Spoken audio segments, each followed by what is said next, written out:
쑥스럽네요. 반갑습니다. 제가 아무래도 강사로서의 정체성을 갖고 있기 때문에 강의 중심으로 좀 하되 뒤에 가서 좀 활발하게 대화를 나눠보면 좋겠다라는 생각을 해봅니다. 제 책들을 먼저 좀 소개를 해드려 보면요. 생각해보니까 오늘이 굉장히 또 의미 있는 날이기도 한 거예요. 99년도 12월 21일에 제가 큰딸을 낳았어요. 그때도 이렇게 눈이 소복소복 날리던 날이었는데요. 왜 아기를 낳으면 정말 새로 태어난다 이런 표현을 쓰잖아요. 근데 저는 그거를 근데 너무 리액션을 잘해주시네요.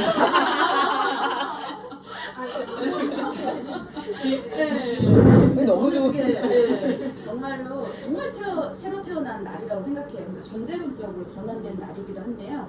그 딸을 낳아서 품에 안고 시집에 이제 시댁에 도부살이를 했었는데 퇴원을 했는데 마루 텐마루에 그때 제가 여성학과 논문을 이제 같이 썼어요. 그 논문이 인쇄돼서 이렇게 마루 위에 쌓이는 거예요. 그래서 아기를 안고 아기 빗속에 있는 동안 같이 썼던 논문이 이제 인쇄돼서 이렇게 놓여있는데 되게 상징적이잖아요. 그래서 아랫목에 아이를 눕혀놓고 그 논문 하나하나를 또 새롭게 읽으면서 아 내가 새로운 존재가 됐구나 하는 실감을 정말 많이 느꼈었거든요. 그때 쓴 논문이 자전적 글쓰기를 통해 본 저겁니다. 저 때부터 제 마음속에 있었던 일관된 어떤 관심 주제는요. 어떤 가부장제 사회에서 나약하게 길들여진 여성이 스스로의 삶을 세우는 이야기, 읽기든 쓰기든 그 안에서 힘을 찾아가는 이야기, 여기에 제가 가장 많이 흔들리는 것 같아요. 평생 그거를 붙잡고 왔던 것 같고요. 강의를 가면 그냥 그런 여성들이 제일 눈에 많이 밟혀서 듣는 자리에 항상 어렸을 때 내가 굉장히 무력했던 내가 어떤 듣고 싶은 이야기를 저 아이한테 해줬으면 좋겠어 하는 마음으로 계속 얘기를 하게 되는 거죠. 저 김연경 세월 같은 경우에도 성폭력 피해자에서 스스로 쓰기나 읽기로 여성주의적인 주체로 거듭나게 된 과정의 텍스트거든요. 그래서 쓴 논문이고요. 개인적으로는 굉장히 자랑스러운 저의 첫 책이라고도 스스로 생각하고 있습니다. 그래서 저 책을 쓰면서 제가 또 새롭게 아이와 함께 태어났고요. 이제 그 뒤로 이제 쭉 나온 책들입니다. 너에게 보여주고픈 길은 이제 산티아고 순례길 800km를 걷고 와서 쓴 책인데요. 나중에 걷기를 주제로 한 번 더 초대를 해주시면 순례길 이야기도 열심히 나눠보고도 싶습니다. 모두를 위한 이제 성교육은 제가 마음에 무릎이 있다면 정말 무릎팍을 꿇고 쓴 책이기도 합니다. 사람들한테 성교육이 너무 중요하다는 얘기를 정말 절절하게 전하고 싶은데 많은 어른들이 좀 뭔가 팔짱을 끼고 듣는 듯한 느낌이 많이 들어요. 예를 들면 폭력예방교육, 성폭예방교육 이런 것들은 의무교육이잖아요. 그러니까 다들 나하고 상관없는 교육이야 이렇게 듣고 있다라는 거죠. 근데 제가 봤을 때는 그 성폭력 예방교육이 거의 모든 사람들의 필수 교육이 되어야 할 만큼 너무 중요한 교육인데 이 필요성 연결이 잘 안 되는 거예요. 그래서 좀 언어를 다르게 해서 일상의 언어로 정말 필요하다는 얘기를 하면 더 잘 가닿지 않을까 하는 마음이 들어서 쓴 책인데 다행히 정말 많은 곳에 갔고요. 물론 뭐 판매로 따져보자면 미미하기도 하겠지만 꼭 가야 할 곳에는 열심히 제가 다니고 있더라고요. 그리고 간 곳마다 저를 새로운 인연으로 연결시켜주고 불러 모으더라는 거죠. 그래서 저는 개인적으로 이 모두를 위한 성교육을 많은 사람하고 연결할 수 있는 굉장히 중요한 다리 정도로 생각하고 있습니다. 이 책이 이제 우리 어떤 책 대표님하고 또 연결하게 준 중요한 책이기도 한데요. 제가 편지를 하나 받았어요. 모두를 위한 성교육이 올해 읽은 책 중에 최고의 책이다. 내가 뽑은 올해의 책이다. 라고 어떤 책 대표님께서 개인 메일로 주셨어요. 근데 속마음은 아니 이런 거면 SNS에 좀 올려주시지. 개인 메일로 보내지? 자랑하고 싶은데 그래도 뭔가 이유가 있겠지. 그래서 또 혼자만 이렇게 함께 품고 있기도 했는데요.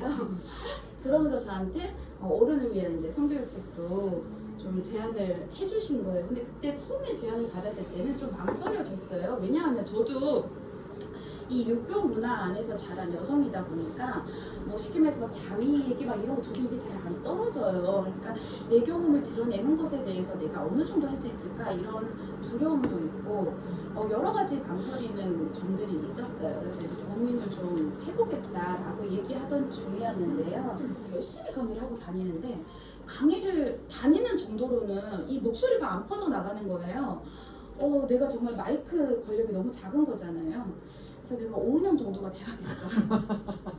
5년 정도 돼야겠어. 진짜로. 그러면 정말 마이크가 일단 확산이 되잖아요. 그래서 책 써야겠다. 정말 그렇게 해서 책을 쓰려고 마음을 먹게 됐어요. 센터도 열었고요. 센터를 연 이유는 그 기쁨의 도시라는 다큐를 보면 아프리카의 성폭행 피해자 여성들을 다 모아갖고 처음부터 다 그냥 갱신을 시키는 거예요. 몸의 갱신부터 시작하고 자기 주체성 키우고 그렇게 해서 돌려보내는 학교가 있는데 그런 학교를 만들고 싶은 거예요. 일단 시작해야죠. 새벽 달리기 하다가 그냥 정말로 저기서 열자 일주일 만에 계약하고 저는 시키면 한다 했잖아요. 네, 정말 일주일 만에 계약하고 그게 작년에 오늘이었습니다. 제가 이제 5년 선생님만큼 되기 위해서 유퀴즈도 나오고 세바시도 나오고 열심히 지금 이제 하고 있습니다. 그래서 이제 성교육이 도착할 미래를 상상하면서 강의를 하고 있는데요. 자, 여러분, 성교육은 왜 필요합니까? 성교육의 목표가 뭔가요? 성교육을 잘 받으면 어떻게 될까요? 그냥 상상하는 미래가 있으신가요? 성교육 왜 필요해? 여러분들 지금 다 성교육 어떻게 궁금해서 오신 거잖아요. 굳이 대답하지 않아도 돼요. 네, 그냥 질문을 하면 질문했구나 넘어가는 거예요. 준비하는 그러면 섹스를 저는 잘하는 주체가 되는 거 이게 굉장히 중요한 목표라고 생각합니다. 근데 이 자리 중요하잖아요. 제가 청소년들 대상으로 강의를 가면 이걸로 일단 훅을 해요. 얘들아 섹스 잘하는 게 중요해? 이러면 아이들이 앞뒤매매 다 떼고 집에 가서 엄마 성교 강사가 섹스 잘하네 이렇게만 얘기를 하는 거예요. 그래갖고 제가 막 당부를 합니다. 얘들아 지금부터 중요한 얘기야. 뒤에 다 들어야 돼. 막 이렇게 얘기를 하는데요. 섹스를 잘하고 있는가? 이걸 한번 질문을 던져보는 게 굉장히 중요합니다. 청소년 성관계 비율에 대해서 많은 얘기를 하잖아요. 우리 선생님들은 뭐 너무 잘 알겠지만 그래도 질문 한번 드려볼게요. 여러분들 생각하실 때 청소년 만 18세 정도까지 성관계를 한 몇 퍼센트나 했을 것 같으세요? 그냥 진짜 퍼센트를 그냥 던져보세요. 막 몇 퍼센트 하고 막 던져보세요. 20% 이상. 50% 이상. 50%. 선생님 30. 네. 요즘. 네, 요즘. 엄마 입장에서 한 20%? 50%. 네. 제가 현장에 교육하면요. 정말 70%, 90%도 예? 얘기해요. 아니, 부모님들이, 양육자들이. 이거는 아. 그 정도로 두려움의 크기가 크다라는 것의 반증이겠잖아요. 실제 뭐 질병관리본부 2018년 조사 네이버 검색하면 바로 나온 수치 5.6%, 5.7% 이런 정도로 나오거든요. 그러니까 거칠게 얘기하면 100명 중에 한 6, 7, 5명 정도 성관계를 한다고 생각하면 됩니다. 그러면 뭐가 걱정이 되는가? 저는 새롭게 질문을 던져야 된다고 생각해요. 아직까지 우리 어른들이 청소년들이 성관계를 너무 일찍 시작하고 많이 하는데 이것만 생각하고 있는 것 같아요. 근데 저는 질문을 새롭게 던져야 된다고 생각하는데 설사 청소년 중에 단 한 명이 성관계를 했다 하더라도 이 한 명의 아이가 어떤 성관계를 경험했는가, 이들이 경험한 성관계는 안전했을까? 이거를 질문을 던져야 된다라는 거죠. 이게 굉장히 중요한 질문이 된다라는 겁니다. 아이들한테 좋은 섹스를 하는 게 중요해? 라고 물으면 어떤 대답이 나올까요? 좋은 섹스의 조건은 뭘까? 질문하면 어떤 대답이 많이 나올까요? 현장에서 제가 최근에 들은 답 하나만 말씀드리면 면도칼. 여러분들 상상을 초월하는 걸 거예요. 면도칼. 딱 아이들 표현이 막 이래요. 선생님 하려고 팬티를 벗겼잖아요. 근데 털이 많이 있어. 더러워. 그러면 밀어야 돼요. 이렇게 표현을 하죠. 그러니까 포르노나 이런 장면들 보면 성기가 다 성형된 성기가 나와요. 여성의 성기 같은 경우에도 소음순이 이렇게 정말 짤록하게 잘라져 있고 그 소음선 주변도 검은티티 하잖아요 원래. 이런 것들을 핑크색으로 항문까지도 핑크색으로 표백한 상태에서 다 나오는 거죠. 그러니까 이런 것들을 보다 보니 실제 여성의 성기는 굉장히 막 뭔가 더럽고 아이들 표현이 이상하고 막 이렇게 표현이 되는 거예요. 그래서 아이들이 좋은 섹스 하면요 가장 많이 나오는 답이 뭐 술, 면도칼, 모텔, 뭐 채찍 이런 것밖에 얘기가 안 나온다는 거죠. 그러니까 이런 것들이 아이들에게는 굉장히 중요한 참조점이 되는 교과서가 되는 거죠. 흔히 말해서 아이들 표현대로 하면 야동이라는 게 아이들에게는 굉장히 중요한 성적 각본이 되는 거예요. 이런 콘돔 사용하는 것에서도 인식차가 있어요. 남자아이들 콘돔을 왜 안 쓸까요? 우리 센터에 온 아이가 그렇게 얘기를 했어요. 선생님, 저는 한 방울의 정액도 흘리지 않는 자신이 있습니다. 콘돔 왜 쓰나요? 이렇게. 그러면 이 아이는 정보 자체도 없는 거죠. 쿠퍼액이나 뭐 이런 것에 대한 정보도 모르는 거죠. 그리고 또 이렇게 얘기해요. 깝깝하잖아요, 선생님. 선생님, 장화 신고 뛰어보셨어요? 느낌이 안 좋죠. 그러니까 이 아이는 피부 여성의 책임? 뭐 이런 성별 담론이라던가 성적인 이중 규범을 그대로 입은 아이이기도 하죠. 여자아이들. 그리고 자기 몸을 지키기 위해서라도 안전함을 위해서라도 콘돔 한 아이하고만 섹스를 해야 되잖아. 근데 강력하게 콘돔 써야 된다고 얘기를 못하는 거야. 왜 얘기를 못하죠? 못할까요? 아이들이 혹시라도 이제 들고 다니기도 해. 그러면서 이거 써. 내가 준비해왔어. 이렇게 하면 뭐라고 반응이 나올까요? 야, 너 멋진 여자구나. 야, 진짜 역시 내가 사람을 잘 봤어. 막 이럴까요? 아니겠죠? 어머, 너 발기야 많이 해봤냐? 경험 많냐? 막 이렇게 되는 평가, 부정적인 평가가 너무 두렵잖아요. 그러니까 이런 것들 때문에 콘돔을 안 쓰는 거예요. 그러니까 이 콘돔 하면 우리 어른들의 수준이 어머 얘네들 콘돔을 모르나 봐. 그러니까 사용법 가르쳐줘야지. 이 여기에 머물러 있는 게 너무 답답하다는 거지. 콘돔을 안 쓰게 하는 이중적인 어떤 성의 가치관 이걸 바꿔줘야 되는데 사람들은 지금 아직까지도 거기에 머물러 있다는 거죠. 섹스는 두 사람이 해요. 우리는 그냥 섹스의 영역 그냥 몸이 하는 거다라고 생각하지만 실제로 이 몸을 구성하는 사회적인 어떤 기제들 이런 것들에 대한 인식이 없으면 성교육의 내용을 바로잡을 수가 없다라는 거예요. 그러니까 그동안의 성교육이면 뭐 피임 전공, 몸의 전공, 뭐 월경, 뭐 몽정 이런 어떤 설명 정도만 해주면 된다고 생각하는데 그거 아니잖아요, 그죠? 그러니까 이 두 사람한테 미칠 영향들 이런 것들 체계적으로 공부를 할 수밖에 없고. 저는 성교육은 인성교육이에요. 이틀 정말 잘하는데 근데 인성이라는 게 사회적인 진공공간에서 절대 만들어지지 않잖아요. 그러니까 성차별적 사회 구조나 젠더 분들이 만연하고 있는 이 구조 여기에 발 딛고 사는 사람들이 그대로 그 인성이 흡수가 되는 거잖아요. 이 남자 청소년 이 가치관을 그대로 온몸에 그냥 입은 상태인 거잖아요. 이런 청소년들이 한두 명일까? 전반적인 문화라는 거죠. 근데 이건 뭐 누가 만들었어? 어른들이 그대로 만들어서 아이들한테 전한 거죠. 이런 세 가지를 중점으로 부모님들에게 꼭 양육자들에게 전합니다. 이제 제가 양육자 대상의 성교육이라고 하면 이제 요 주제를 갖고 쫙 확대해 나가겠죠. 근데 이제 요 세 가지의 실천을 부모가 하기 위해서 부모가 먼저 바뀌어야 된다라는 거죠. 그 엠번방 터졌을 때도 그러고 요즘 또 부모님들이 자녀 성교육에 대한 필요성을 되게 많이 느끼고 있어요. 근데 제가 또 한편으로 답답한 거는 아니 그분들은 전부 다 이렇게 팔짱 끼고 알려주세요. 비법 알려주세요. 네. 이거 하면 되잖아요. 막 이렇게만 생각하시는 것 같아요. 그래서 저는 아니 당신이 변하지 않는데 어떻게 교육을 할 수 있냐는 거죠. 성교육이 말로 돼요? 삶으로 보여주지 않는데 어떻게 말로 됩니까? 그래서 이렇게 자기가 좀 실천할 수 있는 게 먼저 돼야 되기 때문에 제가 이런 교육, 그러니까 어른을 위한 교육을 너무 필요하게 생각하는 겁니다. 근데 현장에서는 어른을 위한 교육이 별로 많이 있지 않은 이제 책을 쓴 건데요. 저는 이런 생각 정말 강하게 들어요. 어른이 먼저 변하지도 않고, 먼저 공부도 안 하고, 어른이 먼저 자기 삶의 주체가 되지도 않으면서, 사람의 노력도 탐색하지 않고, 어른이 먼저 평생 섹스도 하지 않으면서, 어른이 꼰대이면서, 도대체 성교육을 어떻게 한단 말이죠? 자, 그래서 지금 우리가 이제 먼저 변화가 돼야 된다라는 거예요. 개인적으로 저는 다른 존재가 되는 거, 이 부분에 있어서 정말 가슴이 뛰는데요. 그냥 가부장제적인 사회, 폭력이 만연한 사회, 이 사회에서 우리 어떻게 살아야 될까요? 지금 너무 절망적이잖아요. 근데 이럴 때일수록 저는 내 곁에 있는 사람을 사랑하는 것, 사랑을 놓치지 않고 사는 거, 이거 참 어쩌면 추상적인 얘기일 수도 있지만 저는 이것만이 또 되게 유일한 선명한 저항이고 혁명이라고 생각합니다. 아니 내 가까이 있는 사람도 챙기지 않으면서 저 멀리 있는 정말로 정당한 구호를 외치는 게 무슨 의미가 있으며 저는 이게 가장 먼저 되어야 한다고 생각해요. 그래서 나를 변화시키는 게 세상을 변화시키는 일이라고 생각을 합니다.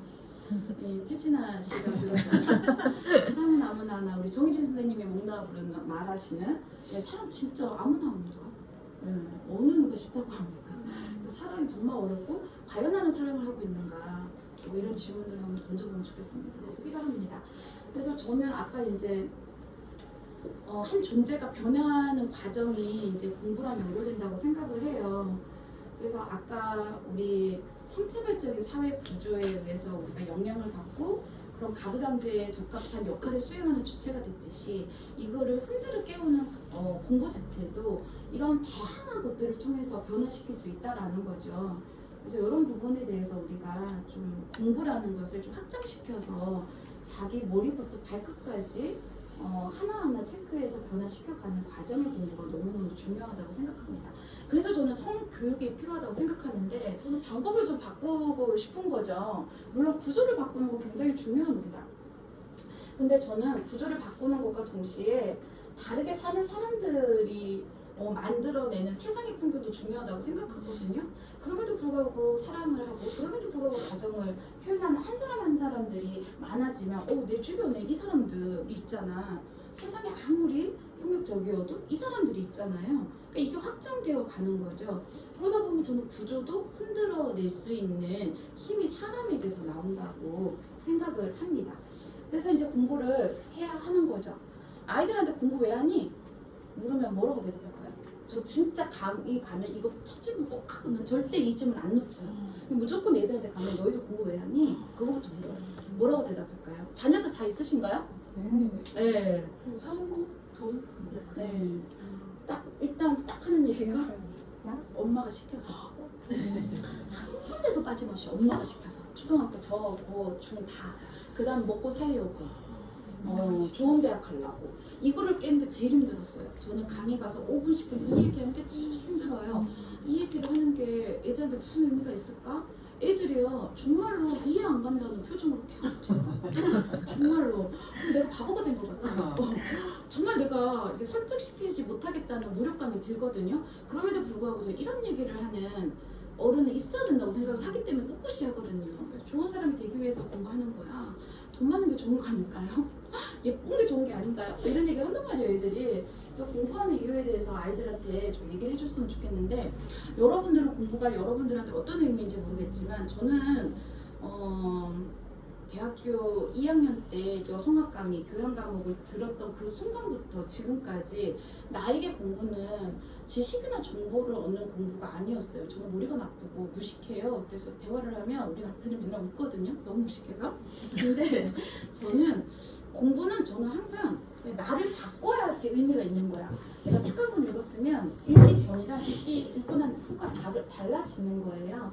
그리고 내가 다른 존재를 이야기를 듣고 보고 그러면 내 존재가 거대해져.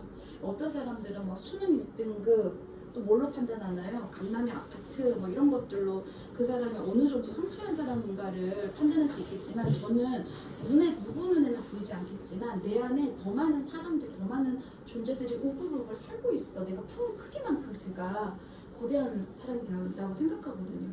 그래서 저는 당당해요. 어디에 가서도 쪼대로 당당할 수 있는 것 같아요. 우리 큰딸이 있는데요. 큰딸이 이제 저한테 엄마 우리 집에 눈물에는 체력이 녹아있어. 책 있어? 그러더라고요. 그래서 당근 있지? 그랬더니 진짜? 자기 친구한테 얘기를 했더니 친구가 와 이 책을 어머님이 읽으시다니 어려운 일인데 이러면서 엄청 막 놀라고 했대요.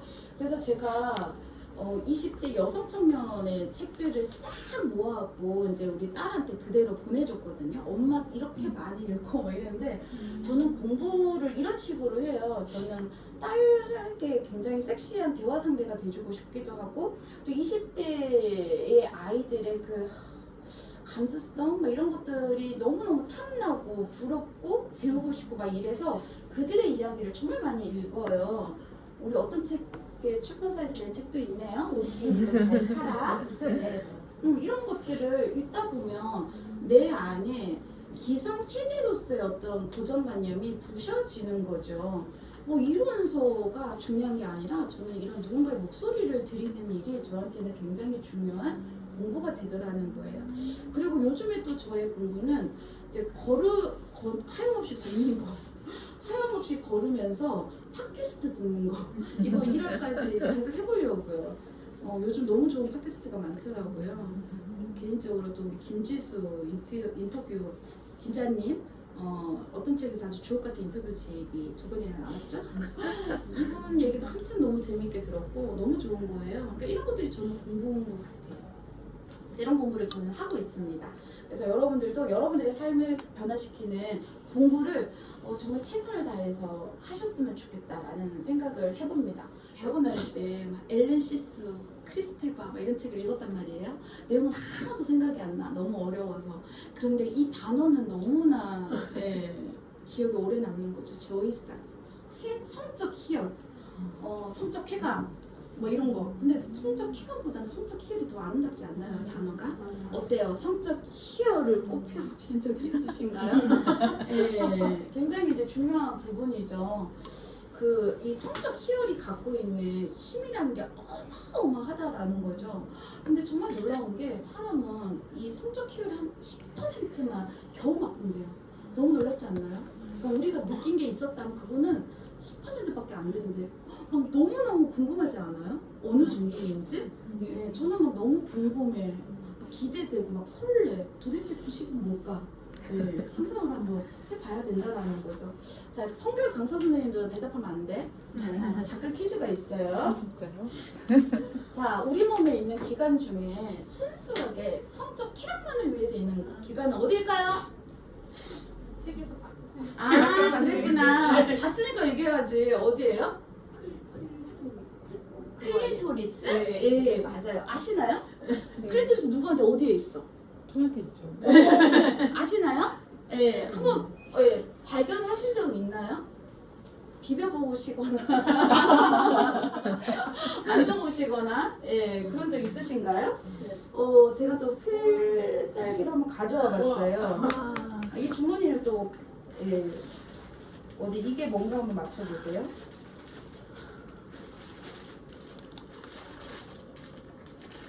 짜자잔, 이게 뭘까요? 이거예요. 거의 요거 크기거나 요거보다 좀 작을 수는 있어요. 이게 우리 몸 안에 있어요. 이게 페니스하고 남자의 음경하고 상동기관일 수 있는 거죠. 이게 어떤 식이냐면요. 이게 이제 외부성기예요. 외부성기인데 요렇게 있는 거예요. 그러니까 겉으로 봤을 때 요만큼만 머리 요만큼만 나온 거고 속이 이렇게 있는 거죠. 근데 여기에 성관대 신경세포가 8,000여 개 정도. 여성도 발기를 할까요? 네, 정말 합니다. 그러니까 여기가 정말 발기 거의 2배 크기로 된다는 거죠. 어마어마하지 않나요? 여기를 이제 문질러 보는 거 너무 중요한 경험인 거죠. 그러니까 우리 남성들 같은 경우는 삽입만 하면 뭔가 대단한 쾌락을 줄 것 같지만 절대 이것 자체에서는 여기 삽입하는 것만으로는 절대 쾌감이 오르지 않는다라는 거예요. 그래서 이 클리토리스라는 게 되게 중요한데 지금 현재 우리나라 한국의 아이들이 보는 성교육 교과서에 여성의 성기가 어느 부분이 그려져 있을까요? 그렇죠. 이거 안 그려져 있어.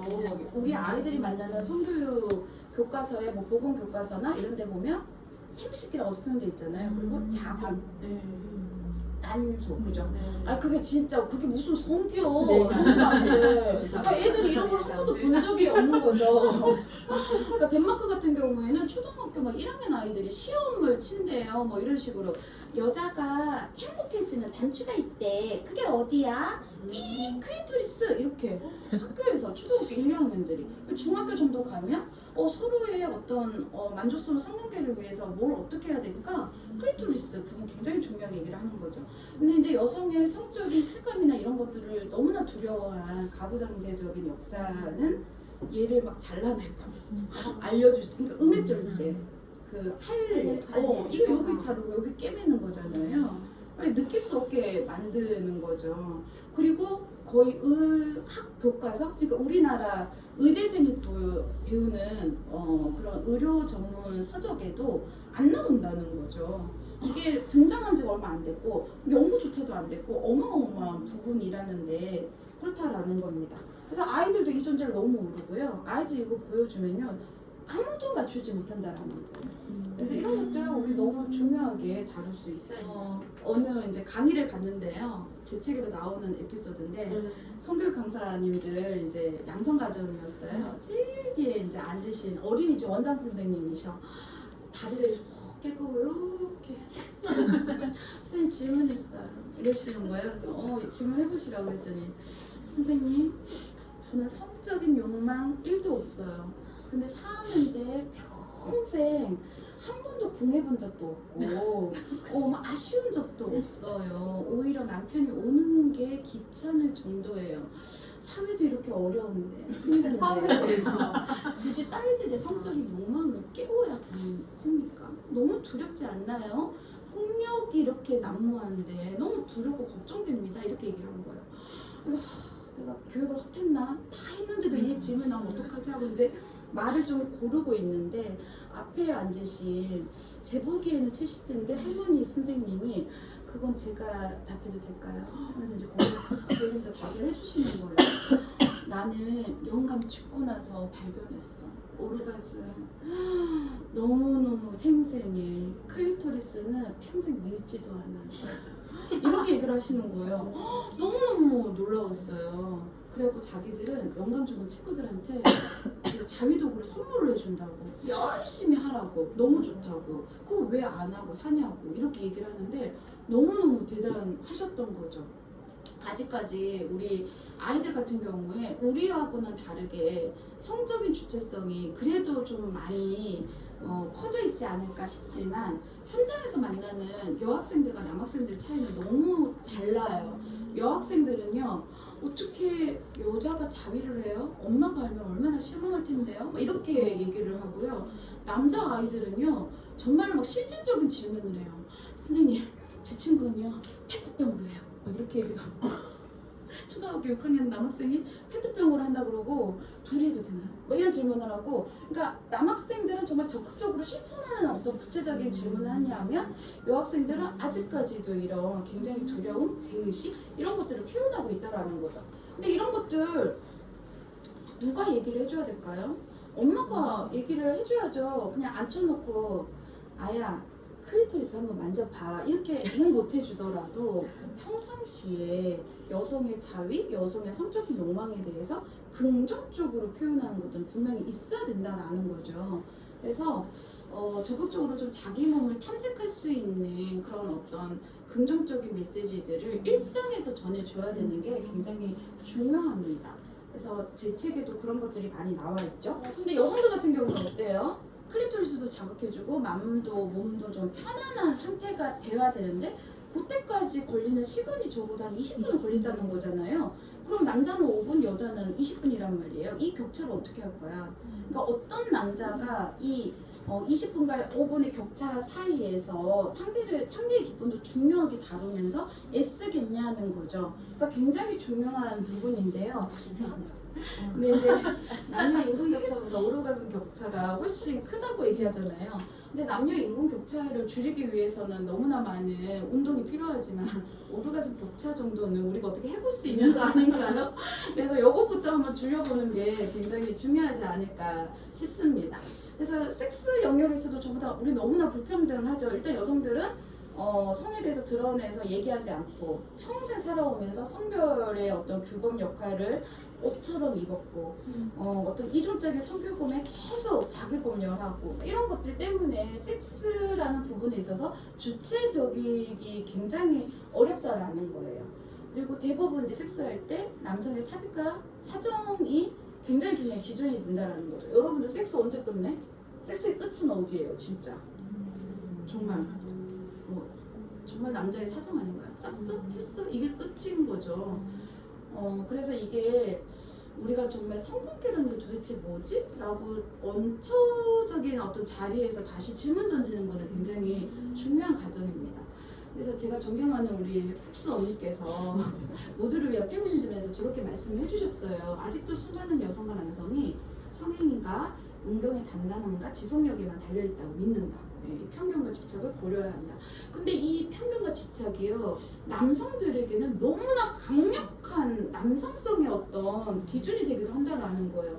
도대체 성기 크기가 뭐가는데 그렇게 집착을 하냐는 거죠. 그래서 아직도 이런 생각들이 굉장히 많은데요. 이런 것들을 우리의 어떤 생활 반경에서부터 바꿔가는 게 굉장히 필요합니다. 함께 기쁨을 누리는 성관계는 진짜 어려운 일일까? 네, 어렵지 않다는 거예요. 그 아이언 비너스 아시죠? 다큐멘터리 거기에 나오신 마타 클레어라는 남자 전문가신데요. 네, 자기야 손 좀 더 움직여봐. 요것만 말할 수 있으면 된다고 합니다. 어떻게 말할 수 있겠나요? 자기야 거기 아니야? 아니, 조금 아니야 이렇게 얘기를 할 수 있어야 되는데 이걸 얘기를 대부분 못하라는 거죠. 그러니까 못하게 하는 기제가 있잖아요. 사회적인 기제가, 교육받아온 기제가. 그래서 요것만 잘하면 된다라고 합니다. 그래서 저는 애무를 전이라 일단 부르지 않았으면 좋겠어요. 전이라는 건 어떤 표현인가요? 일단 뭔가 중심이 있고 뭔가 굉장히 어떤 중요한 과정이 있는데 그 과정에 앞서서 한다는 의미잖아요. 그런데 성기는 페니스 질만이 아니라는 거죠. 손, 입술, 온 몸이 성감되고 성기라는 거예요. 그러면 어루만져 주는 거, 뭐 이런 것들, 애무 이런 것들이 전부 다 섹스의 한 과정이라는 거죠. 근데 내가 누군가를 이렇게 어루만져 주는 거는 정말 그 사람한테 마음이 없으면 할 수 없는 일이거든요. 제가 큰딸이랑 발리에 여행을 갔는데 그 오일 마사지를 한 거예요. 근데 너무 좋은 거예요. 저는 이렇게 마사지 받는 거 참 좋아하거든요. 그래서 이게 굉장히 중요한 타이밍이다 싶어서 딸한테 그 얘기를 했어요. 태훈아, 너 나중에 남자랑 섹스할 때 그 남자가 진짜 사랑하고 그러면 정말 세심하게 애무도 해주고 만져주고 그렇거든. 근데 이 과정을 하지 않고 이 과정을 거치지 않고 무조건 삽입만 하려고 그러잖아. 그러면 홀딱 벗고 있어도 벌떡 일어나서 팬티를 입고 나와야 돼. 그런 애하고는 섹스를 하면 안 돼. 이 얘기를 했어요. 되게 중요한 메시지 아닌가?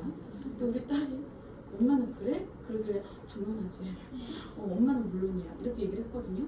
이런 과정들이 뭔가 누군가가 세심하게 만져주고 이런 것들이 내가 존중받고 있구나, 존중받고 있어, 사랑받고 있어, 이 자각을 하게 만드는 행위이기도 하다라는 거죠. 이거 아무나 못한다라는 거예요. 섹스 과정에서의 대화도 참 쉽지가 않은 게, 이 대화라는 게 침대라는 진공 공간에서만 할 수 있는 게 아니잖아요. 그 일상의 영역에서 우리가 진짜 제대로 대화를 나누고 있는가를 생각을 먼저 해봐야 된다는 거죠.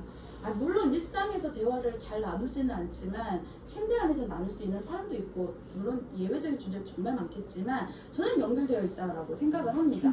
그러니까 단순히 섹스 안에서의 평등한 기쁨을 위한 것, 이거는 일상생활에서의 평등한 관계하고 반드시 연결되기 때문에 이 성교육을 통해서 자기를 변화시키는 것은 정말 존재를 변화시키는 혁명에 가깝다라는 거죠. 그러니 성교육을 미룰 이유가 없고 내가 안 할 이유가 없고 어른한테 피하지 않을 이유가 없다라는 거죠. 남성성, 남성 문화, 이것이 남성의 존재를 굉장히 억압하고 있다라는 것도 우리가 중요하게 많이 깨달아야 될 것 같아요. 그래서 제가 항상 마음에 품고 있는 생각은 바로 이거예요. 사람은 누구나 모두가 사랑받기를 원하고 존중받기를 원하고 좋은 사람이 되기를 원합니다. 우리 집에 있는 아들, 남편도 여전히 마찬가지라는 거죠. 강의를 가고 이제 서 있는데 무슨 시험을 쳤나 봐요. 제 앞에 있는 한 안경 낀 20대 장병이 엎드려서 진짜 우는 거예요. 내가 대기하고 있는데. 그러고 이제 울길래 왜 우시냐고 물어봤더니 시험을 쳤는데, 거기 안에서 시험을 치는 거야. 시험을 쳤는데 점수 몇 점 차이로 등수안이 못 들어서 휴가를 못 나간다는 거예요. 너무 속상하다는 거야. 속상하잖아. 나 그때 있잖아요. 정말 전환의 순간이었거든요. 그 덩어리로 보이는 20대 남자들이 산산이 쪼개져서 한 존재로 보이는 거예요. 한 존재. 하나하나. 와 쟤네들도 진짜 하나하나 얼마나 귀한 존재이겠어요. 제 자리에 오기까지. 그때부터 제가 덩어리로 남자는 다 그래 덩어리가 아니라 한 사람 한 사람 이런 마음을 품고 있는 개별적인 존재로 눈에 들어왔어요. 근데 이거 진짜 중요하더라고요. 제가 얘네들 안 돼. 오늘 강의 시간 어떻게 해야 돼?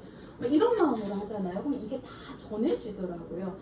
그런데 제가 이 사람들에게 그냥 이런 마음을 그대로 진심으로 가지고 그냥 진심으로 믿는 마음에서 강의를 하잖아요. 그러면 달랐어요. 그래서 저는 솔직히 그 이후부터는 앵일씨 뭐 이런 거 한 번도 받아본 적이 없어요.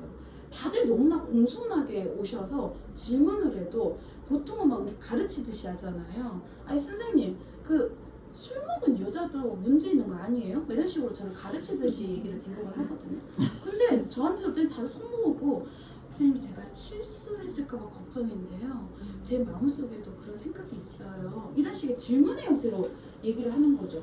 너무 예뻐요. 너무 반들반들하다는 거죠.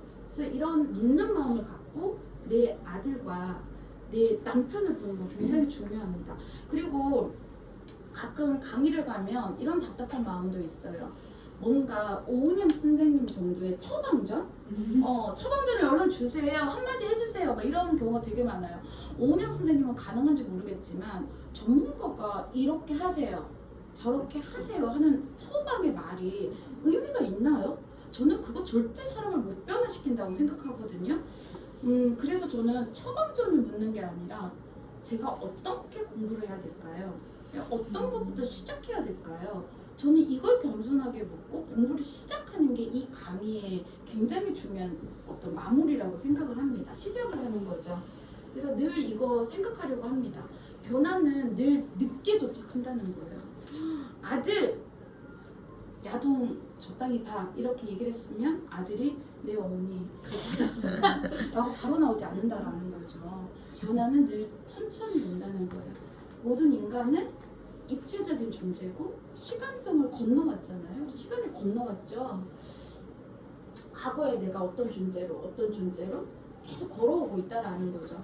그러니 눈에 보이지 않지만 지금 우리의 남성들, 아들들, 남편들도 지금 열심히 존재의 변화를 향해서 제자리 걸음이더라도 걷고 있어요. 그리고 내가 지금 이렇게 말을 하는 이 한마디가 결정적인 변화를 가져오는 게 아니라 그들의 삶에 굉장히 중요한 한 장면으로 겹쳐질 거라는 거죠. 이게 여러 장면이 겹쳐지면 어느 순간 이 남성은 변화의 위치에 서 있을 거라는 거죠. 그러니 당장 내가 말 한마디로 저 사람을 변화시켜야 되겠어. 이게 아니라 그냥 내가 담백하게 전한 이 한마디가 이 사람의 삶에 굉장히 중요한 한 장면이 될 거야. 이게 여러 장면이 겹쳐지면 되는 거야. 그러면 변화는 올 거야. 이런 믿는 마음이 되게 중요한 것 같아요. 특히나 요즘 시대에 우리가 절망하지 않고 낙담하지 않고 갈 수 있는 힘은 바로 이런 변화에 대한 믿음인 것 같고요. 사람이 기본적으로 좋은 사람이 되고 싶어하고 사랑받고 싶어하고 사랑하는 거 좋아하는 존재라는 거, 이거를 좀 믿는 것들이 굉장히 중요하지 않을까 싶습니다. 그래서 남성들에게 이제 좀 핵심적인 거죠. 그동안 남자는 울지 말아야 돼, 강해야 돼, 막 이런 강한 남성성이 지금까지도 강한 남성성이 주요한 남성성이잖아요. 근데 강한 남성성이 아니라 일단 공감하는 남성성. 저는 막 주변에 자랑 좀 하세요 막 이런 얘기 하거든요. 우리 아들은요, 우리 남편은요 정말 탈불출처럼 자랑하라고요.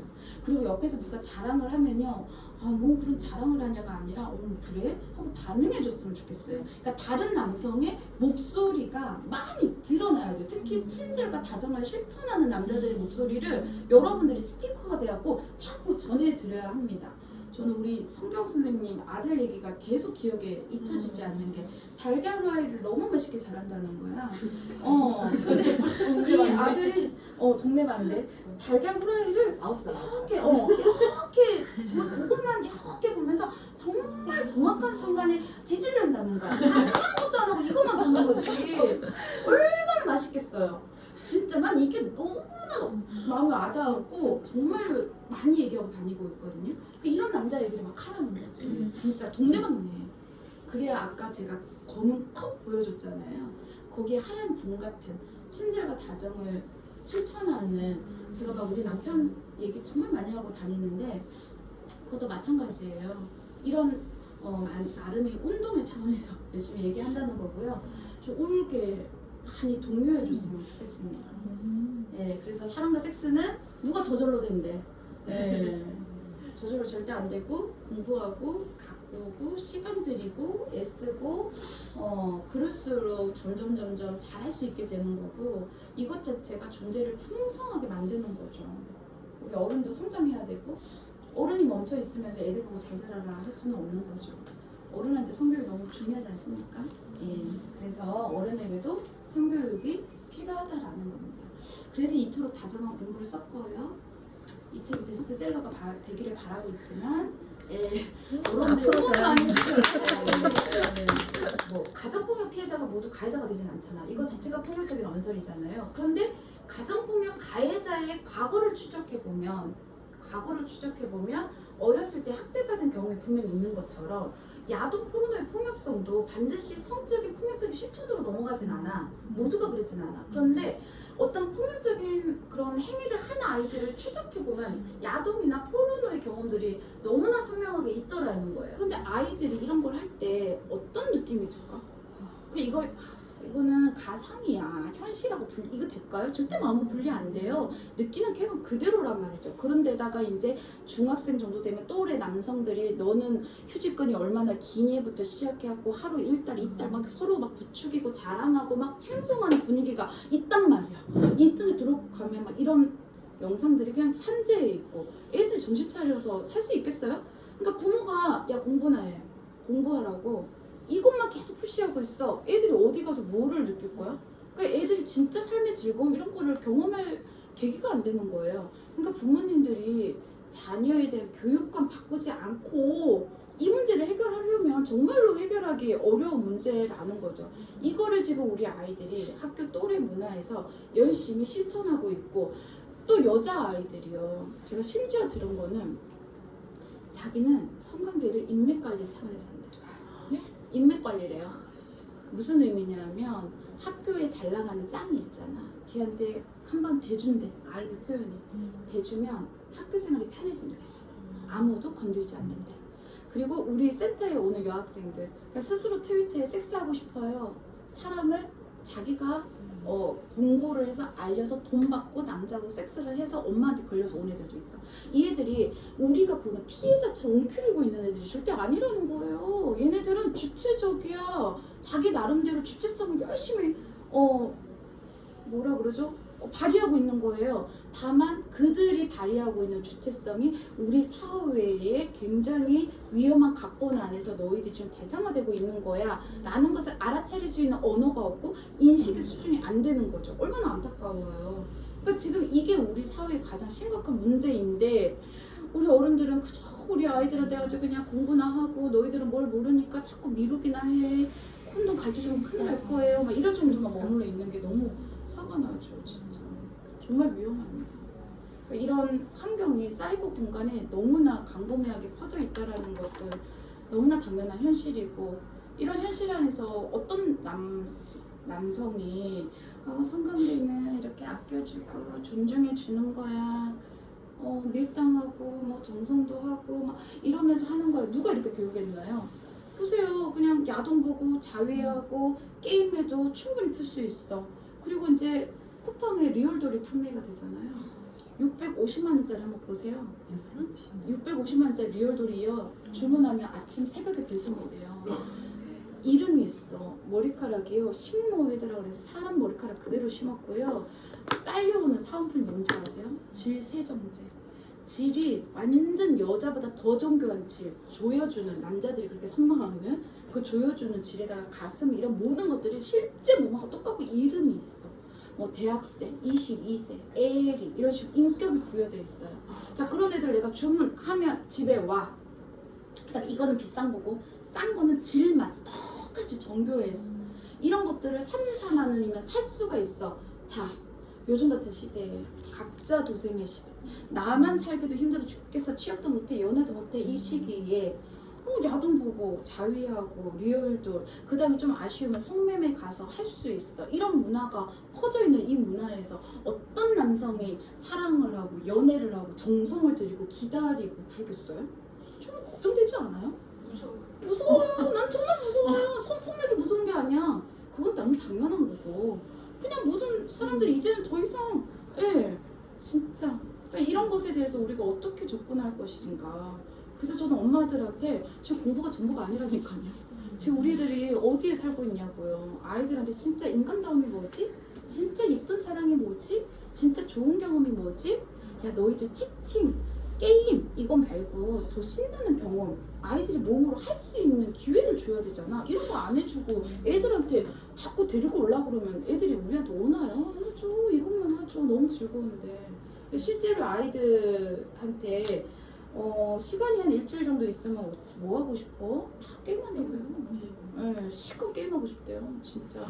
그 다른 가능성, 다른 여지가 없는 거죠. 그러니까 다른 세상을 한 번도 듣고 경험하지 못했기 때문에 그냥 꿈도 못 꾸는 거예요. 진짜.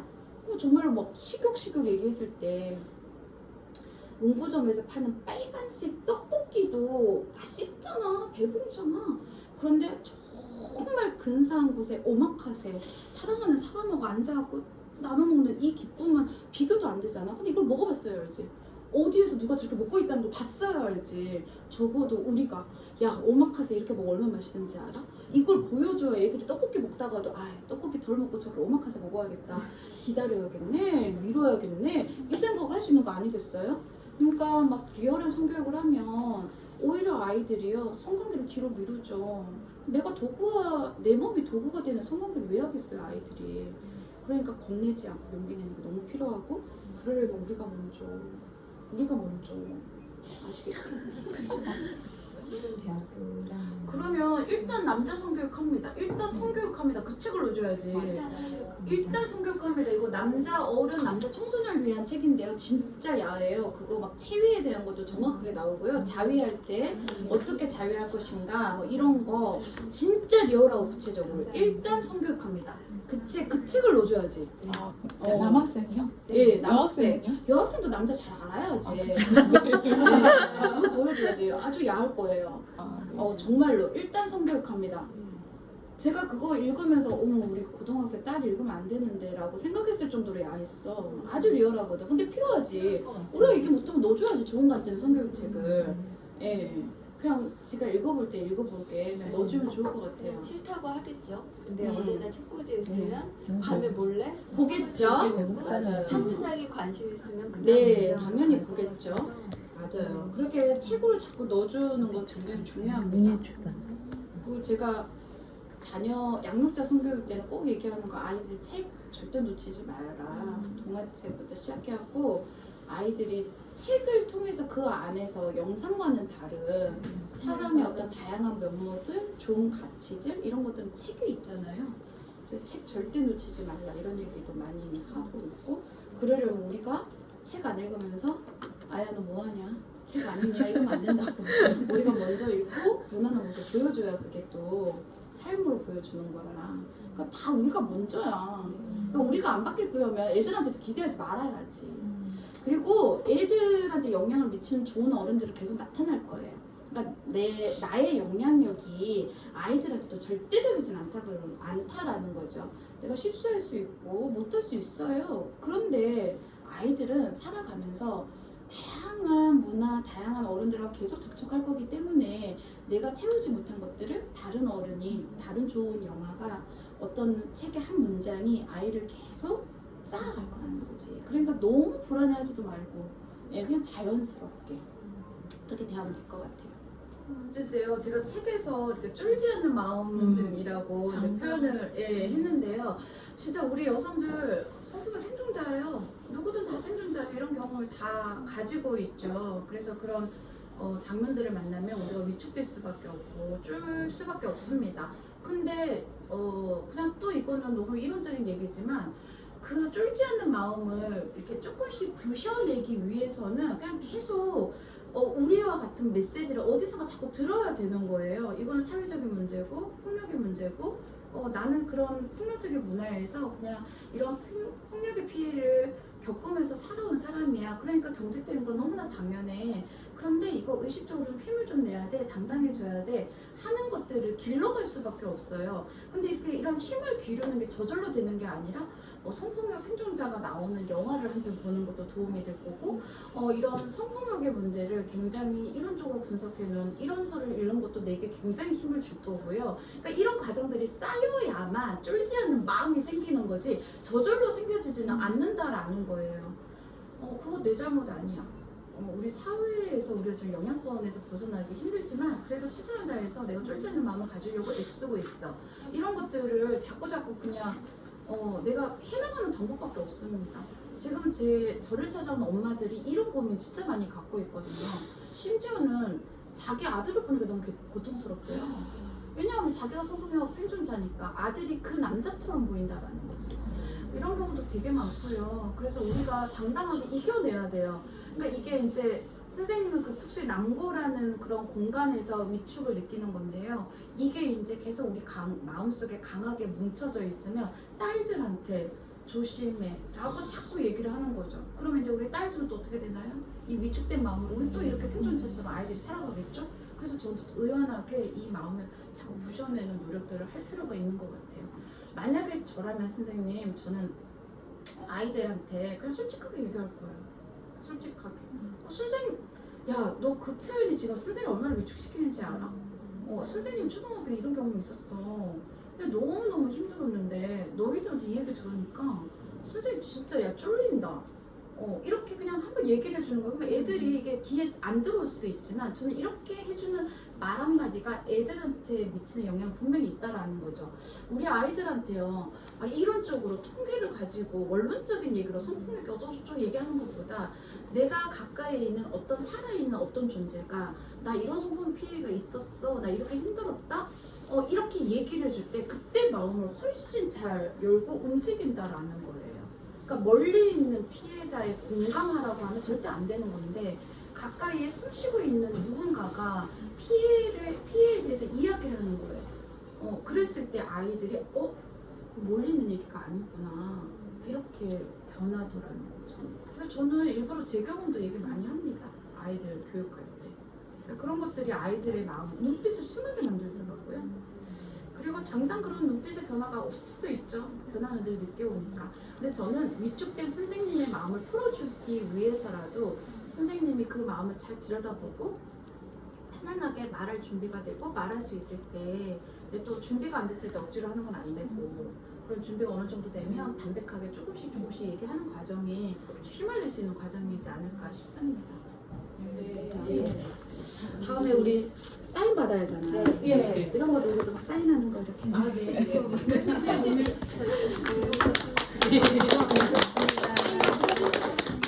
네, 사진도 찍고 과제가 많이 있어요.